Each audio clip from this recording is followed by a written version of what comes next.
it's a reboot for sure. That's all I can say without All spoiling right. it. All right. All right. All right. It's a reboot for sure. If the Bayverse, you can still watch the Bayverse and be on your own verse, so to speak. With us, we're definitely like we want this to work. You know, we want people to. It's a refresher, so you can call it a reboot in terms of like where we were starting. But yeah, it's definitely a new direction for sure. And that's a wrap, everybody. The Bayverse is over. Said from the director of Transformers Rise of the Beast himself, Stephen Cable Jr. Now, we've known about this for a while, just due to the plot holes and the inconsistencies with the story and the timeline set in Bumblebee, and from what we know going into Rise of the Beast, except for one person that doesn't seem to get this message, that being longtime movie producer of the Transformers franchise, Lorenzo Di Bavandroro. Now, every time this man speaks, I want to scream. This movie has been quoted as it's a prequel, it's a sequel, and it's a reboot. Oh my God, that's a great question. Yeah, that's amazing. It's a sequel. There you go. There you go. I mean, you know, if you look at it from a timeline point of view, it follows Bumblebee. He wastes no time to get in front of a camera and speak a bunch of contradictory bullshit that makes us fans' heads explode. Yeah, it feels like Lorenzo is at this point in denial. It's that first stage of just being completely in denial of the direction of this movie. Throughout the whole promotion of the Transformers Rise of the Beast movie, he's been saying things left, right and centre. Even before the movie actually, coming up to the release of the film about a few years ago, he would occasionally say something that would make us go, what? What are you talking about, mate? He even goes as far as to contradict himself with his own words, not really quite sure what exactly he's doing. It feels like Lorenzo, on the set of these Transformers movies, just kind of shows up and everyone's just kind of like... And you might be wondering, Cameron, why have you got this attitude or this bitterness towards Lorenzo? What's Lorenzo ever done to you? Nothing personal, just tested my patience when it comes to reporting the news and facts about these Transformers live action movies. So at Singapore they did a panel and they were talking about Rise of the Beast, and a question was brought up on whether or not this was a prequel or a reboot. And who do you think jumped the gun to answer that straight away? Well, ideally it should be the director of the film, Stephen Cable Jr., you know, considering that he's directed this movie for the last few years. But no, Lorenzo immediately interrupts Stephen just as he's about to speak, and immediately jumps on the bandwagon of, it's a sequel. It's a sequel. It's a sequel. Oh my God, that's a great question. Yeah, that's amazing. It's a sequel. There you go. There you go. I mean, you know, if you look at it from a timeline point of view, it follows Bumblebee. So, but it is a prequel in that it's before all the previous movies. So it sort of exists in its own way. What I don't think it is a reboot. I couldn't help but just cringe and crumble up into a ball inside and just hoped that moment never happened, because you can look at the moment Stephen Cable Jr. was like, dude. He recently said in an interview with Alfonso Nation, a few weeks before this panel, that it's a reboot, and Stephen's been adamant that it's been a reboot in interviews and talking to other people. These two are like being in the same enemy camp. You got Stephen talking about how this is a reboot and how his brand new vision is hoping to set the groundwork for the future of Transformers movies. And then you've got Lorenzo, who's still holding on to the past and just can't seem to let go that the Bayverse is over.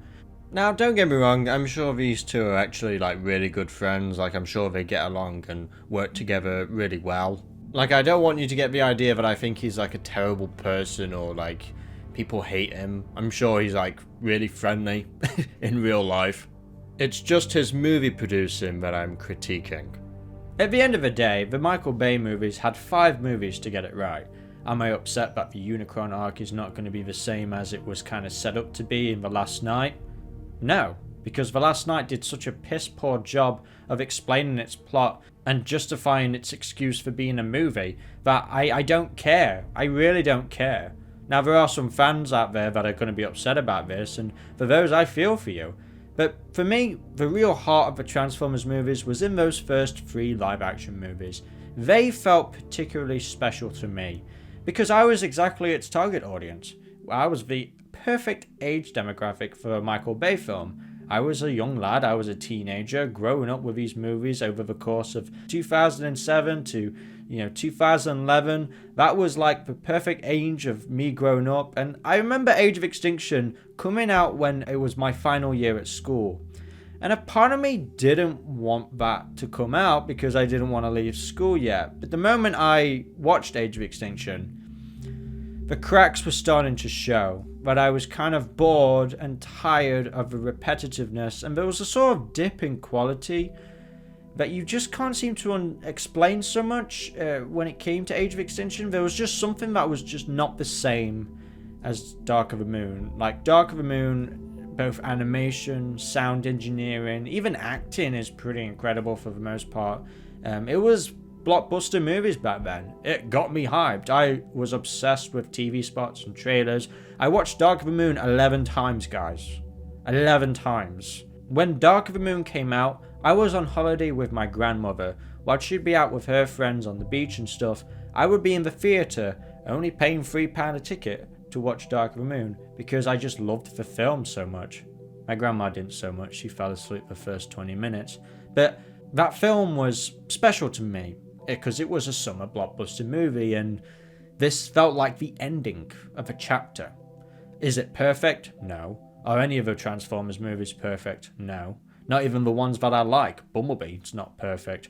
It doesn't need to be perfect, it just needs to be consistent, which is something the Transformers movies lacked when it came to Age of Extinction and The Last Night, and I just kind of got bored. I got tired. I got worn out from these movies, because I wasn't getting anything new or reinventive. So with Rise of the Beast just round the corner, with a new trilogy set in stone, and even an animated Cybertron movie, I'm kind of getting hopeful again, because I can enjoy the Bayverse now for what they are, while looking forward to this rebooted future where I'm going to be getting something different. I don't think there's anything wrong with liking Michael Bay movies at all. I actually think they have a nostalgia kind of feel to them now. You know, I kind of look back. I'm 25 in July. Like, I'm kind of getting that age now where I'm like, these are nostalgic for me, which is I'm kind of in denial about, because I still feel like a kid at heart. But it's kind of bizarre how fast I'm growing up and how old those movies are getting. Which is why I am surprised that I have this excitement still for these movies.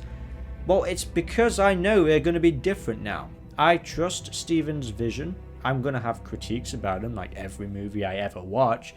But there's something about Rise of the Beast, especially with Bumblebee setting this groundwork of something refreshing. And that, to me, is hopeful. And that's good for me. So Lorenzo to be constantly in denial and holding this franchise back from reaching its full potential. The great thing about a reboot is that we can now do brand new creative ideas without being limited on continuity. Now, yes, I know the continuity in these Transformers movies has never really been consistent, but that's something I want now. I want consistency. I want something that makes sense. Transformers 5 greatly contradicts a lot of stuff from the first 3 Transformers movies.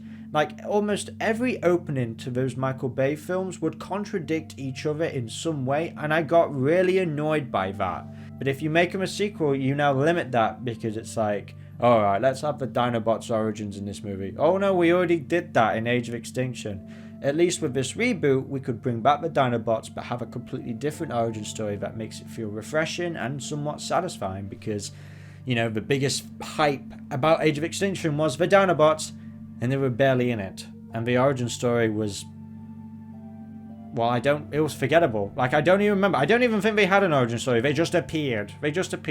All the dinosaurs were turning to metal at the beginning. But then the specific Dinobots, such as Grimlock, who wasn't even named, it's like, can we please just have something that makes sense and not just have random big characters appearing out of nowhere? You know, I wouldn't have been surprised if the sequel for The Last Night just had Metroplex come out of the ground, you know, and it just makes no sense at all. And yeah, if you haven't gathered already, Transformers The Last Night was the worst thing I've ever watched ever in history. I hate that film. It's so shit. It's so terrible. And yeah, I think the world kind of woke up to that. Like, okay, you're done now. You've exhausted. Now, what I've also said about The Last Night is I think it's the best Transformers movie that we never saw, because the editing, the choppiness, the parts that were cut out of it, it couldn't reach its full potential because of corporate meddling and for people like Lorenzo Di Bavantoro. Yeah, I'm going to take it back to him. I'm just kind of annoyed of his arrogance, and I feel like he is holding back this new vision. The only thing it feels like he's contributing to is holding back the franchise. And it's like, dude, shut up. How self-entitled do you have to be to interrupt a director of a movie that's going to make you millions of dollars? Now, am I going to miss the Bayverse? No, because I can watch them. They're right there on DVD. I can go back and watch them anytime.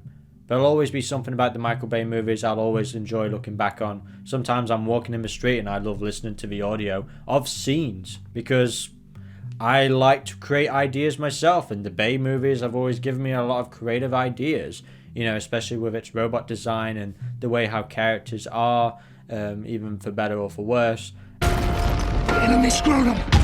Like, make no mistake, I actually have a lot of respect for Michael Bay as a filmmaker. Like, I would love to sit down and talk to him for hours about how he makes films. He is like the perfect director for these Hollywood types because he gets stuff done in a good time frame. Granted, that's not always the best thing, and, you know, I think over the years his quality has dipped from how he used to direct. He seems more happier nowadays making movies that he actually wants to make. I do appreciate Michael Bay. You know, he was pretty much just true to himself. But then after a while, it's like watching a friend not change. Like, we're all growing up as kids. Like, we've got a whole friend group. But then there's that one kid who's still telling the same stupid jokes. Still saying the same stupid shit.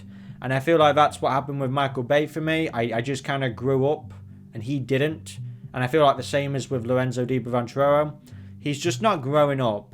And I don't really know what he contributes to in these movies. And I'm not trying to sound horrible either. I know I'm failing. But I just think he needs to shut up and just let this movie start a brand new universe. And he should seek opportunity in that. That should be a goldmine for him. Because we've got a brand new vision now. It's something that can remain consistent, that will engage fans. I have no doubt in my mind that they'll never full on commit and say anything definitive in these movies. It's just kind of like you visually see it and you know it's a reboot, but like, will they actually say anything? I don't know.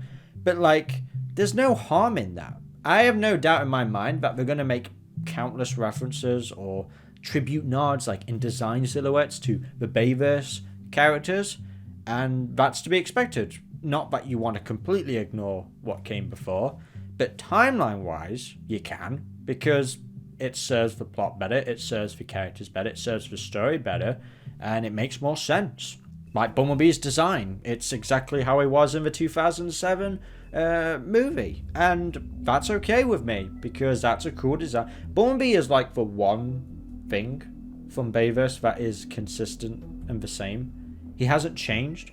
Now, while a lot of people are getting old with Bumblebee now, thinking he needs to talk again, which I agree. I think the whole mute Bumblebee needs to end at some point. They've tried to tease it before. I really love Dylan O'Brien in the Bee movie. It's a shame we didn't get more of that, to be honest. The best thing these movies could pull off to kind of make Bayverse fans happy is some sort of multiverse thing. Like the whole theory of Scourge being Bayverse Optimus Prime, which in a theory is actually the most exciting theory to come out of Transformers in a very long time. Is it so wild and crazy and stupid? Yeah. A lot of Bayverse fans should technically be happy about that if it ever came true. You know, why would you want that? But it's definitely the most fun theory to kind of think about, even though it's an idea, a nightmare to think about. But yeah, my simple words are, Bayverse, it had 5 movies to get it right. It didn't. Now it's time to move on and hope that this next set of movies gets it right. And by looking at the reviews so far, a lot of people say this is steering in the right direction. I don't think we'll ever get a perfect Transformers movie, because this fan base is so goddamn divided that we've always got various and different opinions. But at the same time, I think that's what makes the fan base kind of unique, because we all have our own vision for a Transformers movie. But we can respect one vision to another. We can respect the Bayverse for what they were, and now we can respect the Capleverse. Is that what we're going to call it? Stevenverse? Nightverse? I don't know. I'm sure we fans will figure it out over time. I'm going to be watching Transformers Rise of the Beast tomorrow. It's going to be a fun film, I think. I've taken my whole family. First, it was just my sister who wanted to come. Now my mum. Everybody in my family now wants to come watch this movie. It's going to be a crazy weekend. Bunch of rewatches. And, well, if I actually like the movie, I'll rewatch it again. If I don't, then I won't rewatch it again. But I've got a good feeling I'm going to really like this one. I've been trying to stay away from the trailers. I suggest you all do the same as well. It's really hard being a Transformers YouTuber and avoid spoilers. So I've been trying to mute everything. If you have seen the movie, be respectful of others, because people are actually excited for this. And yeah, it's good to have a Transformers movie in the summer again. It's a big blockbuster movie. I've been getting bored of the Marvel movies, getting bored of them. I want something like this. Yes, bit of heart, bit of action, a good in-between. Anyway guys, this has been Common and Cam. Share me your thoughts in the comment section below. And you bet, I'll be covering Rise of the Beast this entire week. You'll be getting videos pretty much every day from me. Expect theories, ending breakdown, movie review, out of the theatre reactions, all of that jazz, all of that good stuff. Once again guys, thank you for watching. This has been Common and Cam, and to the next video, goodbye.